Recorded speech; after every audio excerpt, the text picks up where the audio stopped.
హోంగార్డుల ఆందోళన కొనసాగుతోంది. సీఎస్తో చర్చ జరిపిన కొద్దిసేపటికే సచివాలయం ముట్టడికి వెళ్లాలని నిర్ణయించారు. వందలాదిగా ఒక్కసారి సెక్రటేరియట్ వైపు తీసుకెళ్లారు. వారిని ఎక్కడికక్కడ నిలువరించేందుకు ప్రయత్నించారు పోలీసులు. అయినా వెనక్కి తగ్గలేదు వాళ్లు. దీంతో లాఠీచార్జ్ చేయాల్సి వచ్చింది. ఇరుపక్షాల మధ్య తోపులాటలతో పరిస్థితి ఉద్రిక్తంగా మారింది. అనంతరం సచివాలయం గేటు వద్ద బైఠాయించి నినాదాలు చేస్తున్నారు. తమ న్యాయపరమైన డిమాండ్లు నెరవేర్చే వరకు ఆందోళన కొనసాగుతుందని అంటున్నారు.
ప్రభుత్వం పోలీసుల తీరుపై హోంగార్డులు మండిపడుతున్నారు. తమను వెంటనే క్రమబద్ధీకరించాలని, అలాగే జీతాలు పెంచాలని డిమాండ్ చేస్తున్నారు.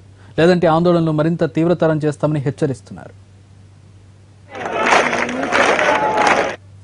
ఇప్పటి వరకు సాలిసాలను సరిపోవడంలో బాధపడుతున్నాము. కావున మాపై దయచేసి సీఎం గారు పర్మిట్ చేయాలని విజ్ఞప్తి. టీఏడిఏ లాంటి అలవెన్స్ మా కుటుంబ బాధలు ఇంతవరకు ఉన్నారు. మేము చనిపోతే మా ఫ్యామిలీ ఎవరు చూసేవాళ్ళు లేరు. మాకు ఆరోగ్యశ్రీ ఇలాంటివి ఏమి లేవు. సార్ మేము 3 రోజుల నుంచి రోడ్డు మీద పడ్డాం. పిల్లలు ఇళ్ళలో సంసారాలు వదిలిపెట్టుకొని కేసీఆర్ అన్నకి ఇంత కూడా దయ అనేది మా మీద కలగట్లేదు. 3 రోజుల నుంచి మా ఏదైనా అనేది ఆయన అర్థం చేసుకోకుండా ఉన్నాడు.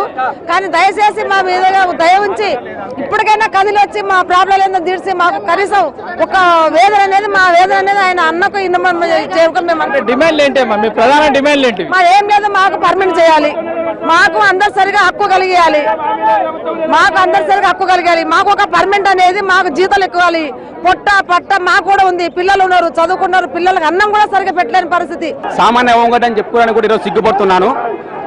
ఎందుకంటే నేను ఈరోజు ఒక కానిస్టేబుల్ చేసేటటువంటి డ్యూటీల కంటే నేను చాలా అధికంగా చేస్తున్నాను. అధికంగా కాకపోయినా కూడా సమానంగా డ్యూటీ చేస్తున్నాను నేను. మన కేసీఆర్ సార్ గారు మన తెలంగాణ రాష్ట్రం ఏర్పడకన ముందు ఏమని చెప్పారంటే హోంగార్డ్ వ్యవస్థ అనేటువంటి దాన్ని నేను రెగ్యులర్ చేస్తాను. వాళ్ళ యొక్క ఉద్యోగాలు.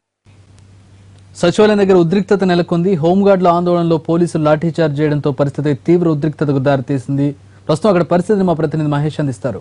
మహేష్, ప్రస్తుతం ఎట్లా ఉంది పరిస్థితి సచివాలయం దగ్గర? చక్రి గత 1.5-2 గంటలుగా హోంగార్డుల యొక్క ఆందోళన సెక్రటేరియట్ ముందు కొనసాగుతుంది. ఇందిరా పార్క్ దగ్గర గత కొన్ని రోజులుగా ఆందోళన చేసినటువంటి హోంగార్డులు ఒకేసారిగా ఆ సెక్రటేరియట్ ముట్టడికి వచ్చారు. ప్రస్తుతం ఆ తెలంగాణ సెక్రటేరియట్ ప్రధాన ద్వారం ముందు వారు బైఠాయించారు. అయితే వారు ఏదైతే ఇందిరా పార్క్ నుండి ఇక్కడికి వస్తున్నటువంటి తరుణంలో లాఠీ చార్జ్ కూడా జరిగింది. కొద్దిమంది హోంగార్డులు ఆ సెక్రటేరియట్ కంచెను దాటి బయటకి సెక్రటేరియట్ లోపలికి దుంకేందుకు ప్రయత్నం చేశారు. ప్రయత్నం చేసినటువంటి నేపథ్యంలో స్వల్ప లాఠీ చార్జ్ కూడా జరిగింది. ఒకరిద్దరు హోంగార్డులకు కూడా ఇక్కడ ఉన్నటువంటి ముళ్ళ కంచె ద్వారా వారికి గాయాలు కూడా అయినటువంటి పరిస్థితి. అయితే ప్రస్తుతానికి మాత్రం ఏదైతే హోంగార్డులు ఉన్నారో వారి యొక్క డిమాండ్లని ఎవరైనా ఒక అధికారి, సిఎస్ స్థాయి అధికారి కానీ లేకుంటే మంత్రులు వచ్చి హామీ ఇవ్వాలని చెప్పేసి వారు డిమాండ్ చేస్తున్నారు. వారి నినాదాలు అయితే ముఖ్యమంత్రి లేకుంటే ఆ కేటీఆర్ హరీష్ రావులు ఎవరో ఒకరు వచ్చి తమకు హామీ ఇస్తే తప్ప తాము ఇక్కడి నుంచి వెళ్ళేది లేదని చెప్పేసి కూడా వారి నినాదాలు చేస్తున్నటువంటి పరిస్థితి. స్పష్టమైనటువంటి హామీ వస్తే తప్ప తాము ఇక్కడి నుంచి వెళ్ళాం. గతంలో ముఖ్యమంత్రి కేసీఆర్ తమకు హామీ ఇచ్చారు. ఏదైతే తమని మినీ పోలీస్ గా పరిగణిస్తారని చెప్పేసి కూడా వారు చెప్పారు. దీంతో పాటు తమకు ఉద్యోగ భద్రత, ఆరోగ్య భద్రత కూడా కల్పించాలని చెప్పేసి వారు డిమాండ్ చేస్తున్నారు. తమ ఉద్యోగాన్ని రెగ్యులరైజ్ చేయాలని చెప్పేసి డిమాండ్ చేస్తూ దాదాపుగా 1000 మందికి పైగా ఈరోజు ఓంగార్లు సెక్రటేరియట్ ముందు బైఠాయించారు. ఇది ఏదైతే ఆందోళన తీవ్ర స్థాయిలో వస్తుందేమన్నటువంటి ఉద్దేశంతో పోలీసులు కూడా భారీ స్థాయిలో ఇక్కడ మోహరించడం జరిగింది. మనము నినాదాలు కూడా వినవచ్చు. సీఎం రావాలని చెప్పేసి కూడా వారు గట్టిగా నినాదాలు చేస్తున్నారు. ఓంగాడు ప్రతినిధులతో ఎవరితో కూడా చర్చలు జరుపుతున్నటువంటి పరిస్థితి కనిపించట్లేదు. డీసీపీ కానీ ఉన్నటువంటి ఏసీపీలు కానీ చుట్టుపక్కల పోలీస్ స్టేషన్ కూడా సిఐలు, ఎస్ఐలు తరలి వచ్చినప్పటికీ కూడా వారు కేవలం భద్రతా పరంగా సెక్రటేరియట్ ముట్టడి రాకుండా ఉండేందుకు వరకు మాత్రమే ప్రయత్నం చేస్తున్నారు కాబట్టి వారితో చర్చించేటువంటి ప్రయత్నాలు మాత్రం చేయడం లేదు. ఎందుకంటే గవర్నమెంట్ దగ్గర నుంచి హామీ రావాల్సింది. వారి డిమాండ్లను నెరవేర్చాలి. వారి డిమాండ్ పైన పరిష్కారం అందించాలంటే తప్పకుండా గవర్నమెంట్ స్పందించాల్సినటువంటి నేపథ్యంలో వారు ఆందోళన కొనసాగిస్తున్నారు. పోలీసులు మాత్రం లోపలికి రాకుండా ఉండే విధంగానే మాత్రమే చర్యలు తీసుకుంటున్నారు. మహేష్, లోపల సీఎం ఉన్నారా లేదంటే సంబంధిత మంత్రి దగ్గరికి ఈ విషయం ఇష్యూ వెళ్ళిందా? వాళ్ళ నుంచి ఏమైనా రెస్పాన్స్ వచ్చిందా? అలాగే సిఎస్ ని కూడా కలిసినట్టున్నారు. అక్కడ ఏం జరిగింది అసలు సిఎస్ దగ్గర? చక్రి ఈ రోజు మధ్యాహ్నం హోంగార్డు ప్రతినిధులు ప్రభుత్వ ప్రధాన కార్యదర్శి రాజేష్ శర్మను కలిశారు. అయితే 2 రోజుల క్రితమే హోంగార్ల ఆందోళన ఉద్రిక్తత నెలకొన్నటువంటి నేపథ్యంలో కొద్దిమంది ప్రతినిధులని స్థానిక పోలీసులు ఇక్కడికి సెక్రటేరియట్ తీసుకొచ్చారు. ఆ ప్రభుత్వ రాజకీయ కార్యదర్శి అదర్ సిన్హాను కూడా కల్పించారు. అయితే సిఎస్ ఆ రోజు ఢిల్లీలో మీటింగ్ ఉన్నటువంటి నేపథ్యంలో ఆయన అందుబాటులో లేరు. ఈ రోజు అపాయింట్మెంట్ ఇచ్చారు. ఈ రోజు 12 గంటలకి ఆ సిఎస్ ని కూడా వారు కలిశారు. వారి డిమాండ్ల పైన సిఎస్ సానుకూలంగా స్పందించారు. అయితే ముఖ్యమంత్రితో చర్చించిన తర్వాత ఇది నిర్ణయాలు తీసుకుంటామని చెప్పారు. ఈ విషయాన్ని కూడా హోంగార్డు ప్రతినిధులే ఇక్కడ మీడియాతో చెప్పారు. తమ యొక్క ప్రతినిధులతో మాట్లాడిన తర్వాత మిగతా ఎవరైతే ఆందోళన చేస్తారో ఆ హోంగార్డులతో మాట్లాడిన తర్వాత తాము ఉపసంహరించుకుంటామనే విధంగానే ఇక్కడ మీడియాతో మధ్యాహ్నం మాట్లాడినటువంటి ప్రతినిధులు చెప్పారు. సమస్య ఎక్కడ వచ్చింది మరి? అక్కడ నుంచి సానుకూల స్పందన వచ్చింది. ముఖ్యమంత్రితో మాట్లాడుతున్నారు. వీళ్ళు సానుకూలంగా స్పందిస్తారని చెప్పారు. అయితే ఇప్పుడు ప్రస్తుతం హోంగార్డు చెప్తున్నది ఏంటంటే సిఎస్ తమకు స్పష్టమైనటువంటి హామీ ఇయ్యలే, చూస్తాను చేస్తాను అని చెప్పారు. ముఖ్యమంత్రితో మాట్లాడతానని చెప్పారు. ఈ నేపథ్యంలో మాకు స్పష్టమైనటువంటి హామీ రావాలి. మీడియా ముందుకు వచ్చి అధికారులు కానీ మంత్రులు కానీ మేము వీరి యొక్క డిమాండ్లను వీటిని పరిష్కరిస్తున్నామనేటువంటి విషయాన్ని స్పష్టంగా చెప్పాలని చెప్పేసి వారు చెప్తున్నారు. ఏదైతే 4 గోడల మధ్యలో జరిగినటువంటి విషయాలు కాదు, బహిరంగంగా వాళ్ళు తమకు హామీని ఇవ్వాలనేటువంటి డిమాండ్ ప్రస్తుతం చేస్తున్నారు. గతంలో కూడా చూస్తానని చెప్పారు. ఇప్పటి వరకు అవి నెరవేరలేదు.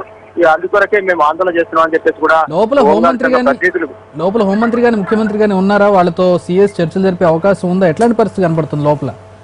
Chakri political secretary other Sinha gate వరకు వచ్చి ఇక్కడ ఉన్నటువంటి పరిస్థితిని చూసి వారు రిటర్న్ వెళ్ళిపోయారు. ప్రస్తుతం సిఎస్ కూడా సెక్రటేరియట్ లో ఉన్నారు. అయితే మంత్రులు ఎవరు కూడా ఆ సెక్రటేరియట్ లో అందుబాటులో లేరు. ముఖ్యమంత్రి ప్రస్తుతం క్యాపిటల్ ఉన్నారు కానీ ముఖ్యమంత్రి కూడా సెక్రటేరియట్ గత కొన్ని రోజులు రావట్లేదు. అది మనకు అందరికీ తెలిసినటువంటి విషయమే. ప్రస్తుతానికైతే అధికారులు ఒకరిద్దరు అంటే పొలిటికల్ సెక్రటరీ, అదేవిధంగా ఆ చీఫ్ సెక్రటరీ తప్పించి మిగతా వాళ్ళు ఎవరు కూడా ఆ సెక్రటేరియట్ లో అందుబాటులో అంటే వీళ్ళ సమస్యలను పరిష్కరించేటువంటి స్థాయి అధికారులు మాత్రం ఎవరు లేరని చెప్పొచ్చు. మంత్రులు కూడా, హోమ్ మినిస్టర్ కూడా ఇక్కడ ప్రస్తుతం సెక్రటేరియట్ లో లేరు. Thanks for the updates Mahesh. మొత్తానికి కాస్త ఉద్రిక్త వాతావరణం కనపడింది కొద్దిసేపటి క్రితం వరకు కూడా. ఇదే సిఎస్ తో చర్చించిన తర్వాత సానుకూలంగా కనపడినప్పటికీ సిఎస్ స్పష్టమైన హామీ ఇవ్వలేదు. ఇంతకు ముందు కూడా ఇలాంటి హామీలు మాకు ఎన్నో లభించాయి, కానీ ఒక స్పష్టమైన హామీ